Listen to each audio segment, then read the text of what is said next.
tiempo ya de entrevista aquí en Canarias al Día, una temporada más, retomando el pulso a la actualidad, como siempre, cada martes, cada jueves, a partir de las 8:30 de la tarde, dentro de la parrilla informativa de la programación de Mírame Televisión, podrán encontrar este espacio en el que intentaremos sentar en esta mesa a los principales protagonistas de la actualidad informativa, en un año que ya les anticipo va a ser muy intenso, porque tenemos unas elecciones a la vuelta de la esquina y unas elecciones que no van a ser como otras cualquiera, van a ser unas elecciones muy intensas, unas elecciones muy igualadas y con muchas posibilidades de cambio en algunas administraciones que históricamente han estado gobernadas en Canarias por las mismas formaciones políticas. De todo ello vamos a hablar a lo largo de este año y, por supuesto, siempre, como decía al principio, cogiéndole el pulso a la actualidad. Una actualidad que este verano ha estado protagonizada fundamentalmente y en el terreno judicial por la decisión del Juzgado de Instrucción que instruye el caso Grúas de elevar la causa al Tribunal Superior de Justicia de Canarias después de que la Fiscalía y la jueza instructora hayan apreciado indicios de delito en la actuación del presidente del Gobierno de Canarias, de Fernando Clavijo, cuando era alcalde de La Laguna. Hoy hablaremos del caso Grúas, de esta noticia tan importante, insisto, que hemos dejado atrás ya en este verano, antes de que todavía, eso sí, se haya pronunciado el Tribunal Superior de Justicia de Canarias, que tiene en esto la última palabra. Nos acompaña uno de los denunciantes de la causa, el concejal de por Tenerife, en La Laguna, Santiago Pérez. Santiago, muy buenas tardes. ¿Qué tal? Muchas gracias por estar con nosotros. Y muchos saludos a los espectadores de Mírame Televisión, porque hacía mucho tiempo que no venía por aquí. Muy buenas a todos. Bueno, pues es un momento oportuno para que esté aquí, porque ha sido un verano intenso en el que hemos conocido, como decía, esa noticia tan importante de la decisión de elevar la causa del caso Grúas al Tribunal Superior de Justicia de Canarias. Sin embargo, Santiago, el panorama, si vamos un año y medio atrás, era completamente distinto. El Juzgado de Instrucción había archivado la causa, la Audiencia Provincial obligó a que se reabriera esa causa, aceptando un recurso que ustedes presentaron. Y a partir de ahí, bueno, pues todo fue cambiando, se empezó a citar, a declarar a los principales protagonistas de esta historia y nos hemos encontrado con que la propia Fiscalía, que inicialmente se oponía a la imputación de Fernando Clavijo, también ha cambiado de criterio. ¿Qué ha pasado en este último año y medio, Santiago, para que se haya dado la vuelta, si me lo permite, la tortilla judicial en este caso? Pues yo creo que se ha ido abriendo poco a poco, pero inexorablemente, paso la verdad. Cuando se presentó esta denuncia, la denuncia en realidad es contarle al juez un relato. La denuncia se presentó con 37 documentos oficiales.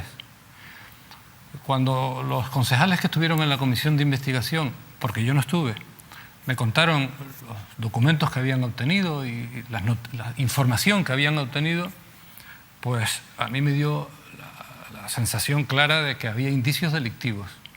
La comisión de investigación, que estaba constituida para intentar esclarecer los hechos y, en su caso, exigir responsabilidades políticas por la buena o mala administración del dinero de los contribuyentes laguneros, terminó en un fiasco, cosa que suele ocurrir. La única vía, por lo tanto, para que no se le echara tierra a aquello, era presentar una denuncia. Los concejales y los demás cargos políticos tenemos la obligación legal de poner en conocimiento de la justicia aquellas noticias que tengamos, aquella información de posibles delitos que hayamos conocido en el ejercicio de nuestra función. Y eso hicimos, fue cumplir un deber legal. Para mi sorpresa, la jueza de instrucción le dio el carpetazo a aquella denuncia sin ni siquiera haber realizado la más mínima diligencia de investigación. Me impactó. Y preparamos un recurso. El recurso nuestro lo elaboré yo, de la A a la Z. Ya me metí en el asunto. Me lo estudié a fondo, preparé el recurso, los compañeros de Unidos se Puede prepararon otro y la Audiencia Provincial, que es la máxima autoridad jurisdiccional en nuestra provincia, la que nos juzga, en definitiva, a los ciudadanos que no están aforados, que no tienen el privilegio del aforamiento, dictó un auto muy severo, muy rotundo, diciendo que existían indicios de delito y que, en consecuencia, la jueza tenía la obligación de investigar. Durante este tiempo se ha estado investigando, la Fiscalía estaba de acuerdo con la jueza inicialmente, pero como consecuencia de todo el proceso de investigación, la Fiscalía ha cambiado de criterio y en un informe que la jueza se ha limitado casi a reproducir, dice que existen indicios de delito cometidos por Fernando Clavijo cuando era alcalde de La Laguna. Hay que decir que antes ha sido ya imputado, está siendo investigado porque existen indicios de delito, de los mismos delitos, con respecto a él, el actual alcalde de La Laguna. En este momento el asunto está en manos del Tribunal Superior de Justicia de Canarias, y si Fernando Clavijo no estuviera aforado, ya estaría imputado. Lo del aforamiento es una anomalía importante que sigue existiendo en nuestro país sin ninguna justificación. ¿Cuánto cree que tardará el Tribunal Superior de Justicia de Canarias en pronunciarse sobre la situación de Fernando Clavijo? Debería tardar muy poco tiempo, pero en fin, veremos. El pronunciamiento del Tribunal Superior de Justicia de Canarias debiera ser inminente. Ustedes analizaban también todo lo ocurrido a raíz de estas informaciones judiciales que se han ido conociendo en una rueda de prensa y también hacían algún tipo de declaración que me gustaría comentar con usted. Por ejemplo, vemos este primer titular de Canarias Ahora, del diario.es, en el que hablan que los denunciantes del caso Grúas avisan al Tribunal Superior de Justicia de Canarias de que estarán muy pendientes de su imparcialidad al decidir sobre Fernando Clavijo. Santiago, ¿dudan ustedes de la imparcialidad del Tribunal Superior de Justicia de Canarias? No, simplemente hemos dicho lo que hemos dicho. Mire, en nuestro sistema existe un principio, que es el principio del juez predeterminado por la ley. Es un principio constitucional. De la misma forma que existe un valor superior de nuestro sistema jurídico, que en realidad es nuestro sistema de convivencia, nuestro tipo de sociedad, que es el principio de igualdad ante la ley. El hecho de que algunos cargos tengan un tribunal particular que les juzga es una huella de un tiempo ya muy remoto, que no tiene ninguna justificación. Lo que hemos dicho es que estaremos muy pendientes.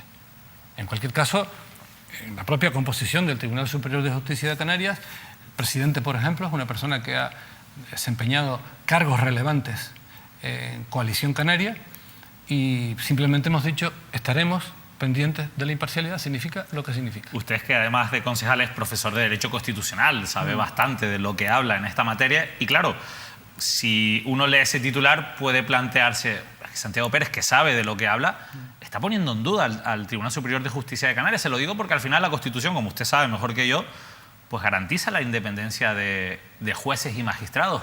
¿A ustedes les queda alguna duda? Porque si no les quedase alguna duda, ¿de verdad es necesario esa vigilancia sobre el tribunal? La Constitución no garantiza la imparcialidad. La Constitución impone el deber de imparcialidad. Pero una cosa es lo que impone la Constitución y otra cosa es, a veces, la realidad. Estar pendiente del cumplimiento de un deber constitucional que tienen los magistrados es simplemente eso. Estar pendiente de que, porque tenemos derecho a una justicia imparcial. Los magistrados tienen el deber de comportarse con imparcialidad, objetividad y pleno sometimiento a la ley y al derecho. Y nosotros vamos a estar pendientes de eso. Esto es lo que hemos dicho y lo mantengo. El caso Grúas es un asunto bastante complejo a la hora de analizarlo. ¿Qué ocurriría si el TSJ finalmente abre la causa? Ya se ha llevado una instrucción, esto un poco para intentar, para los que no somos letrados, conozcamos un poco cuál es el funcionamiento. Si el TSJ decide investigar a Fernando Clavijo, tendrían que trasladarse todas las actuaciones al TSJ y ¿eso qué supondría en la práctica? En cuanto a tiempos, en cuanto a personas que tengan que ir a declarar. Vamos a ver. ¿Qué ocurriría a partir de ahora? En mi opinión, esto no debiera suponer una gran dilación de este proceso. Recuerden que el caso de las Teresitas se estuvo tramitando durante una década. ¿Por qué no? Porque en lo fundamental este es un caso que se sustenta en documentos, no en declaraciones testificales, ni en pruebas periciales. No. Este es un asunto en el que lo escrito está. Y todos esos documentos están ya en el expediente judicial, ya se han incorporado a la investigación.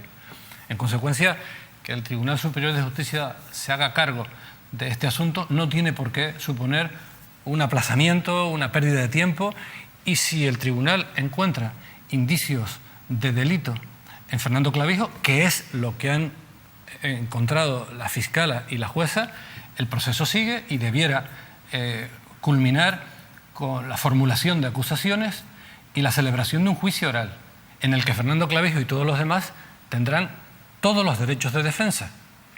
Y la acusación, tanto la que ejerce la Fiscalía, acusación pública, como la que ejercemos nosotros, acusación popular, tendremos todas las posibilidades de formular nuestros cargos, los cargos contra los acusados y practicar la prueba para demostrarlo, porque la demostración corresponde a quien acusa, no a quien se defiende.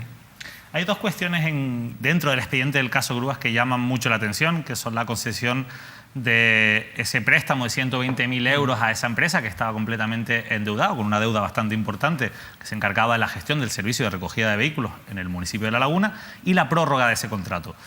Sin embargo, Santiago, en este impasse de tiempo en el que el TSJ se está pensando si acepta o no esa causa, ¿no?, contra Fernando Clavijo, hemos visto algunas publicaciones vinculadas con el papel que jugó la oposición, de la que usted formaba parte, en la tramitación de este expediente. Me gustaría aclarar algunos titulares con usted, por ejemplo, este que publicaban los periódicos La Opinión de Tenerife y La Provincia. Los denunciantes del caso Grúas apoyaron el crédito que indaga el Tribunal Superior de Justicia de Canarias. Santiago Pérez avaló que el gobierno de La Laguna levantara un reparo que luego denunció. Y acompañaban, Santiago, yo creo que es mejor para verlo todo junto, acompañaban también esta información de un audio de ese pleno que me gustaría escuchar, porque yo creo que es la mejor manera de que usted pueda darnos su visión de esta información y de esa posición en la que usted queda, y si finalmente, bueno, ustedes avalaron, como dice, o apoyaron, como dice la información, ese crédito. Vamos a escuchar una parte de ese audio, Santiago. Aunque el interventor formulara reparos, en derecho hay algo que se llama causa de justificación, de tal forma que si las circunstancias son de necesidad o de urgencia, pueden convertir en jurídico, justificar lo que a primera vista puede resultar contrario al ordenamiento. Pero tiene que haber una causa de justificación concreta, específica, no el retintín con el que tantas veces se dan aquí los informes de intervención de que si no se produce un enriquecimiento injusto. Eso jurídicamente, permítame decirlo, no tengo más tiempo, no tiene pies ni cabeza, ni son circunstancias iguales. Quiero decirle que si se invoca una circunstancia de necesidad, que yo creo que la hay, concretamente la hay en este caso, desde luego por nuestra parte, por la mía, este asunto no lo vamos a considerar contrario a derecho. Esto es lo que comentaba usted, una parte de su intervención en el pleno de 2014, en uno de los plenos de 2014. Vamos a ver, esta intervención tenía una segunda parte, que la cadena SER, La Opinión, han censurado. Yo no voy a decir que la pongan aquí, pero porque en fin, simplemente digo, había una segunda parte. Para eso está usted aquí, para contarnos esa segunda parte. Pero tengo que decirle que los titulares de La Opinión y de La Provincia, y sobre todo el titular de la cadena SER, que reprodujo inmediatamente el alcalde de La Laguna en su Facebook, que tiene más de 9.000 seguidores, por lo que he podido comprobar, era un titular falso. ¿Por qué? Porque el pleno en el que yo estaba hablando no es el pleno en el que se estaba discutiendo el préstamo. El préstamo se concedió a la empresa de grúas por una junta de gobierno que se celebró más de un mes después, un mes y medio después de este debate que digamos que se ha reproducido aquí parcialmente. Lo concedió la Junta de Gobierno y de la Junta de Gobierno no forma parte de la oposición. ¿Qué se estaba hablando en ese pleno? En ese pleno lo que se estaba hablando era lo siguiente. Nosotros teníamos una gran preocupación porque el caso Grúas no lo destapó la oposición. El caso Grúas viene como consecuencia de que los trabajadores de la empresa venían sufriendo demoras en el cobro de sus salarios desde mayo del año anterior, de 2013. Y la oposición había presentado una moción para que se les pagara. Hay que decir que en la empresa de grúas había dos tipos de operarios. Los trabajadores y otros que se habían convertido en empresarios, que compraron la empresa. Los que compraron la empresa en su día fueron trabajadores, enchufados por Fernando Clavijo, al que fue el primer concesionario, el señor José Padilla, que dijo que Fernando Clavijo le había exigido que contratara a estas personas con las que él tenía, y con muchos de ellos tiene, una relación de amistad. Es decir, había dos tipos de trabajadores. Los trabajadores y los que se habían convertido en dueños de la empresa. Con esa preocupación presentamos una moción pidiendo que a los trabajadores se les pagara. Pero nosotros desconocíamos la situación real de la empresa, que había sido intervenida 2 meses antes de este pleno. Y cuando el ayuntamiento interviene en la empresa, destaca en esa empresa a 2 funcionarios para que se hagan cargo de la administración de la empresa. Se les llama interventores, porque la empresa está intervenida. Estos interventores elaboraron un informe crucial para toda esta causa de 8 de abril de ese año, un mes antes de este pleno, 2 meses antes de la Junta de Gobierno en la que se concedió efectivamente el préstamo. ¿Ustedes no conocían ese informe en este pleno? En absoluto. Ese informe lo tenían Clavijo y José Alberto Díaz desde un mes antes de este pleno y se lo ocultaron a la corporación hasta 2 años después, Este informe lo obtuvimos cuando se creó una comisión de investigación para analizar el caso Grúas 2 años después prácticamente. ¿Cuál es la conclusión principal de ese informe? En ese informe los interventores eran rotundos. Decían, la empresa ha incumplido tan gravemente sus obligaciones contractuales que debe ser sancionada mediante la declaración de caducidad de la concesión. El ayuntamiento tiene que rescatar la concesión y sacarla de inmediato a nuevo concurso público. Como sanción. No porque eso es lo que convenía, o no, como sanción. Los incumplimientos tan graves que están tipificados en el contrato y en la legislación de servicios de las entidades locales imponen una sanción que el gobernante no puede no imponer. El poder sancionatorio no está para ejercerlo o no, según convenga. Es una obligación. La segunda era que los interventores llegaron a la conclusión de que la contabilidad de la empresa no reflejaba su situación real, que la situación real de la empresa era la de insolvencia y que en consecuencia la empresa tenía la obligación de convocar concurso de acreedores y solicitar su disolución. Por tanto, en aquel momento administrativo... Esto es 8 de abril. En ese momento, el 8 de abril, el ayuntamiento tenía argumentos jurídicos suficientes para declarar la caducidad y rescatar el servicio en vez de optar por lo que optó, que fue la concesión del préstamo y la prórroga. No solo argumentos jurídicos, la obligación de hacer eso. ¿Por qué? Porque esto no es algo que el ayuntamiento pudiera hacer o no. Si se dan esas premisas, el ayuntamiento tiene que sancionar. Lo expliqué antes. La potestad sancionatoria de una autoridad, sea municipal o de otro tipo, no está para que la autoridad la ejerza o no, según le parezca. La potestad sancionatoria está arreglada. Y si se produce una infracción, hay que sancionar. Y el pliego de condiciones, el contrato y la legislación de régimen local dice que cuando se producen incumplimientos tan graves como para tipificarlos como faltas muy graves o gravísimas, la sanción es el rescate de la concesión. Este informe es de 8 de abril de 2014. El pleno del que se ha sacado un extracto de mi intervención es de 8 de mayo y la Junta de Gobierno que concedió el préstamo de 24 de junio. Cuando la autoridad municipal conoce ese informe de los técnicos, no tiene otra opción que la de rescatar el servicio, sancionar a la empresa mediante la caducidad de la concesión, rescatar el servicio y volverlo a sacar a licitación. No puede hacer ni concederle un préstamo ni prorrogar el contrato con la empresa, porque tenía que ser resuelto, la empresa tenía que ser sancionada. Este pleno se celebra el 9 de mayo. El 9 de junio hay un informe definitivo de la intervención. La intervención dice que no se le puede conceder un préstamo, porque no es legal. Esto es lo primero que dice la intervención. No se puede conceder el préstamo porque no es legal que la administración pública con dinero público pueda conceder un préstamo a una empresa concesionaria. Y además el interventor pone otras pegas, pero la fundamental es de legalidad. A pesar de eso, el 24 de junio la Junta de Gobierno concede el préstamo. Y días antes es el actual alcalde de La Laguna, que entonces era concejal de seguridad, el que propone al alcalde Fernando Clavijo que deseche los reparos de intervención, que los eche a un lado, las advertencias de ilegalidad se desentienda de ellas. Esto es lo que significa levantar los reparos y la Junta de Gobierno conceda el préstamo. Si el pleno en el que yo estoy interviniendo hubiera conocido las circunstancias concretas de la empresa, no quedaba otra que la de sancionar a la empresa. Por eso aquí hay un elemento importante de manipulación. Yo he demandado a la cadena SER y he demandado al alcalde de La Laguna, porque su titular, que no era este, es Santiago Pérez, votó el préstamo. El préstamo, para empezar, yo no podía votarlo porque lo concedió la Junta de Gobierno, donde está el Gobierno y no la oposición. Ni siquiera en este pleno votamos a favor de una modificación presupuestaria, que es lo que estábamos discutiendo, porque la gente piensa que en el pleno discutimos el préstamo. En el pleno no se discutió el préstamo. Lo que se discutió fue una propuesta de urgencia para que se creara una partida presupuestaria y se la dotara con dinero, pensando en conceder un préstamo, pero no era el préstamo.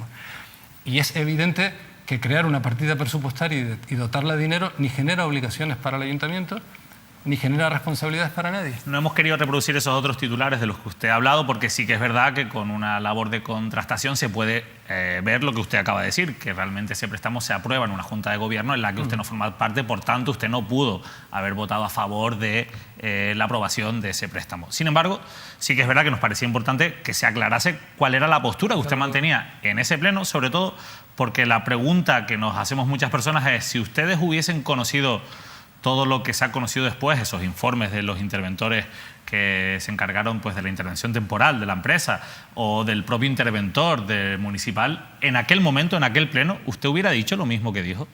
Desde luego que no, pero insisto, allí no estábamos discutiendo la concesión del préstamo, estábamos discutiendo una modificación presupuestaria que era un paso previo. Ni siquiera la votamos a favor.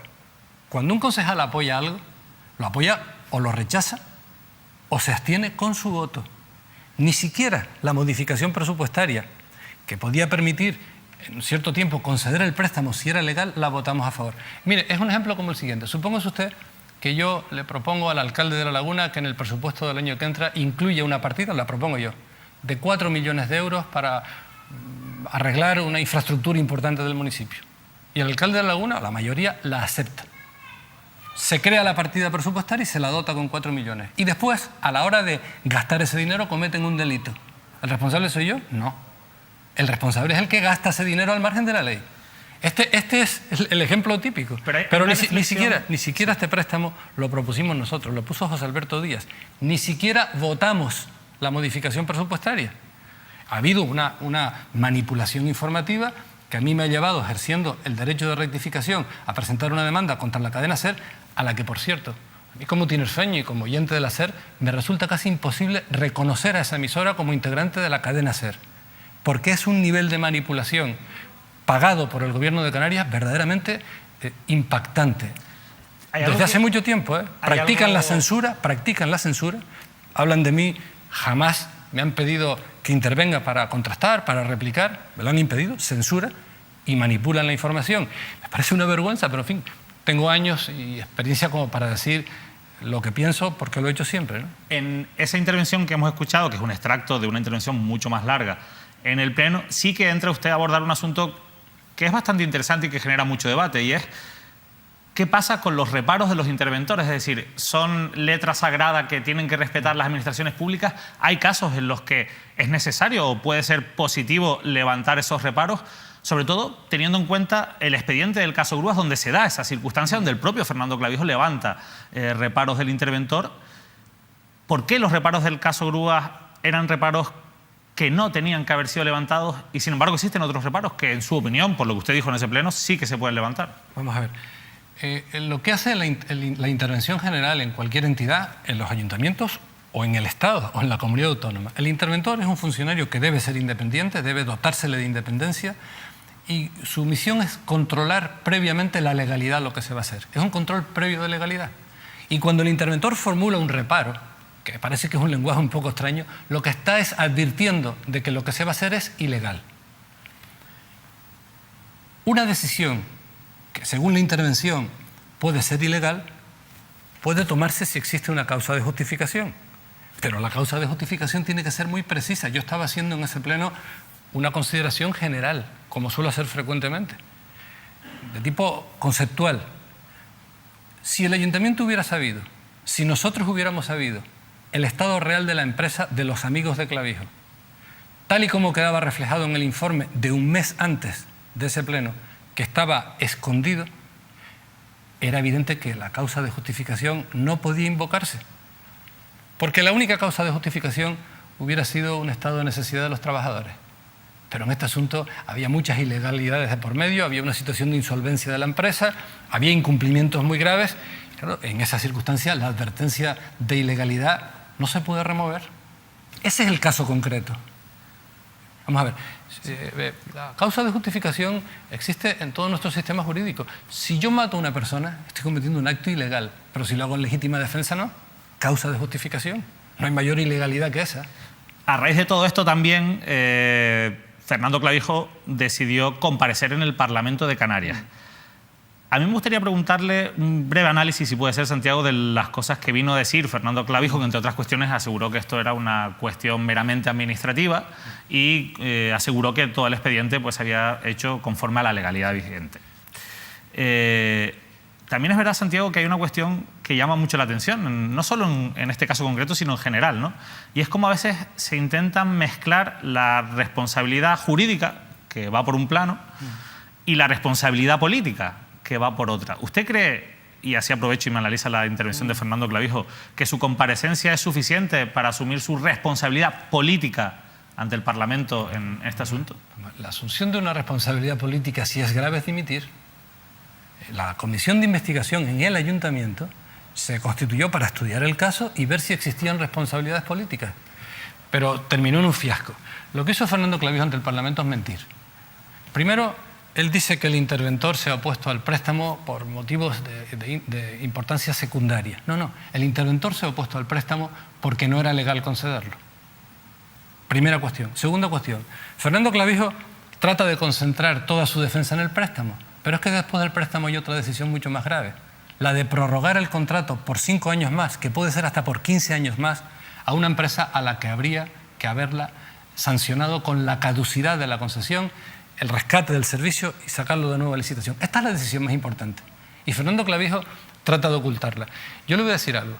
Si Fernando Clavijo y los suyos, que no están hablando de una denuncia que se presentó ayer y pueden esconderse en la manía esta persecutoria, nos están persiguiendo, no. Es que es una denuncia que ha sido confirmada con 2 autos de la Audiencia Provincial de Tenerife, que declaró el primer auto que existían indicios de delito y en el segundo auto que tenía que imputarse a José Alberto Díaz. La pregunta es, si se imputa al sargento, ¿no debe estar imputado el capitán?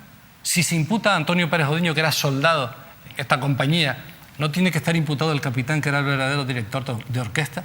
Es evidente. Y segundo, ¿usted cree que 1 año y medio después de la comisión de investigación, de la investigación judicial, si el gobierno municipal considerara que la oposición tenía algún tipo de responsabilidad en este asunto, lo saca ahora?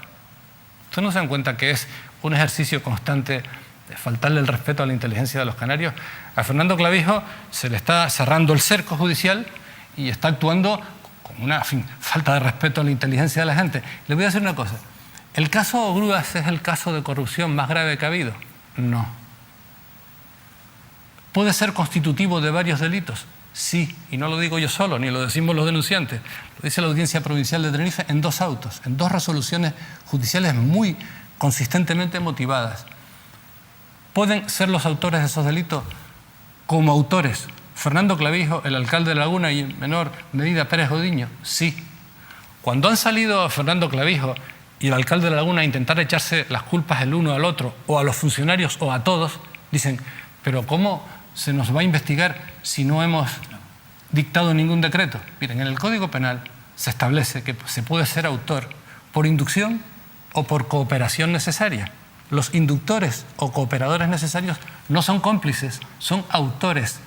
Por eso le digo que es intentar aprovecharse constantemente de a lo mejor el poco conocimiento que tiene una parte de la población sobre estas cosas, para intentar manipular a la opinión pública.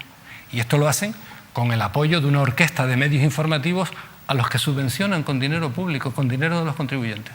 Santiago Pérez, nos hemos quedado ya sin tiempo. El caso Grúas da para hablar muchísimo, pero no en vano estamos hablando de la posible investigación de un presidente autonómico. Por tanto, yo creo que el asunto lo merece y también merecía la pena pues, hablar con usted y que usted explicara pues, algunas titulares y algunas cuestiones que se han planteado en estos últimos días en los medios de comunicación.